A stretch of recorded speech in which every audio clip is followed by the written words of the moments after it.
Okay, I'm ready to assemble my pegboard to my round and square peg, and I'm even going to add the sides onto this one.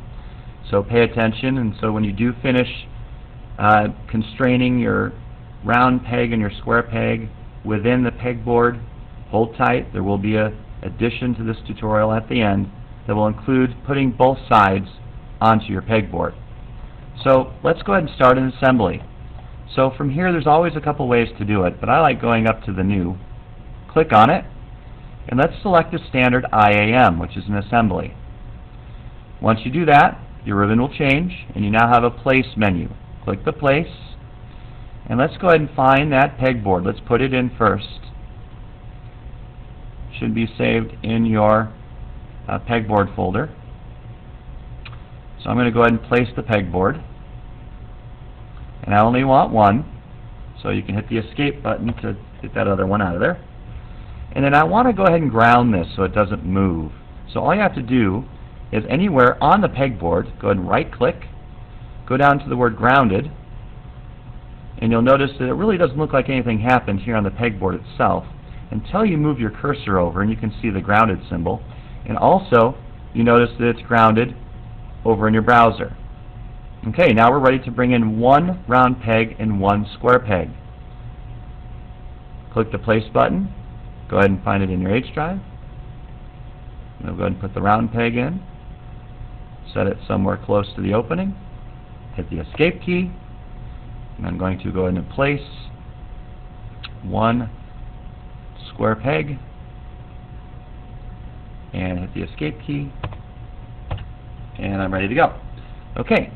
So now we're going to use something called the constrain tool, and we're going to use the mate constrain. And right now our solution is just a simple mate. And what you want to do is mouse over your round peg, make sure you get that center line that shows up, go ahead and click on it, and then your center line will turn into your nice little blue line. Then mouse over the opening and you'll notice you'll also get a center line. Once you do that, click on it, and you'll hear a snap. That means that you've successfully mated your part. Once you're satisfied, click Apply, and then I always like to exit out of the menu so I can test it. So if you do ground that, it should go up and down freely within that space. Now, the square peg is a little more difficult, but not impossible. We have to go ahead and mate two adjacent sides to their corresponding sides in the actual pegboard. So first thing I'm going to do, and you have to become really familiar with the orbit tool here or your view cube, either one will work. Just go up to constrain to activate the menu again. We are using this mate function, and all you have to do is mouse over the part that you want to, or the face, I'm sorry, that you want to mate, and go ahead and click and select it. Then I'm going to use that orbit tool to move my part around. I'm going to go ahead and make sure to mate it to that opposite face there. Now it will snap to, and if you do apply it and exit out, you'll notice that we still have it moving. We don't want it moving around. So I'm just going to move it back where it was. Select my constrain tool one more time, and we're already into the mate section here. So just go ahead and click on this face here that is adjacent to the face we just clicked on. I'm going to use my orbit tool and make sure that we can see the face which is opposite it, so we can actually click on that and mate it. And just mouse over till you got that particular face. Go ahead and click on it and apply, and again exit out of the menu so you can test it. I'm just going to push my home tab here and just grab that, and it should go ahead and slide freely up and down. So once you get that done, now it's time to make your sides. So at this time, if you haven't made your sides yet, you can go ahead and stop the video, go make your sides, and then you can come back to the video once you have made your sides, and we're going to go ahead and assemble those to the sides of our pegboard. For those of you that are ready, here we go. So now I'm going to go ahead and place two of my sides. So I'm going to go ahead and pick one and put it on this side, and pick the other one and put it over here, and then hit escape. And again, your orbit tool is your friend here. And so the first thing I'm going to do is go ahead and constrain this face here to the inside or opposite face that you see of your actual side. There we are. Go ahead and click it, and you're all set. Go ahead and apply. And then I'm going to go ahead and move this piece. I'm going to exit out of the menu. I'm going to move this piece up just a little bit so I can see that top face here. I'm going to zoom in. Go back to Constrain. Get that face.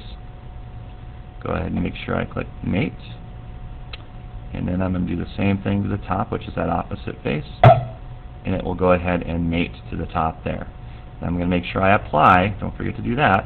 I'm going to exit out, and I'm going to see that if I grab it, it still kind of slides back and forth. So now we're going to do another constraint, but this time we're going to do what's called a flush.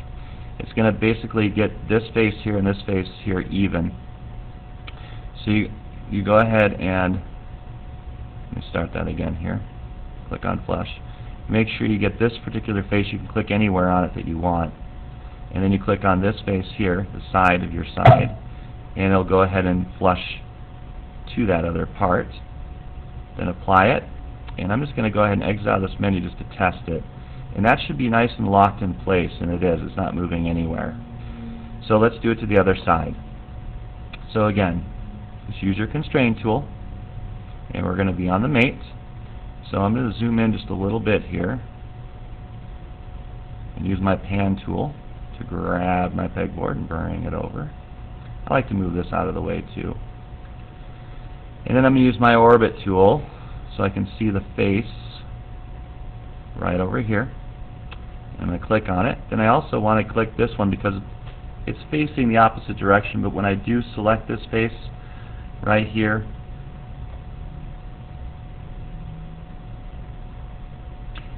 that will turn around. You'll notice that it just turned around. Okay. Now let's see if you can remember what we do next. If you can't, well, here we go. I'll show you. So again, I'm just going to go ahead and hit my home tool and use my zoomer tool. Don't forget to apply. And then let's go ahead and exit out of the constraint tool for a moment and just turn this around. And let's move this away just a little bit here. Okay. So select constraint again. Select the top. That might be a little difficult to get to here, but I'm going to go ahead and find my part here. Yours probably will be a little easier to find. Use my orbit tool.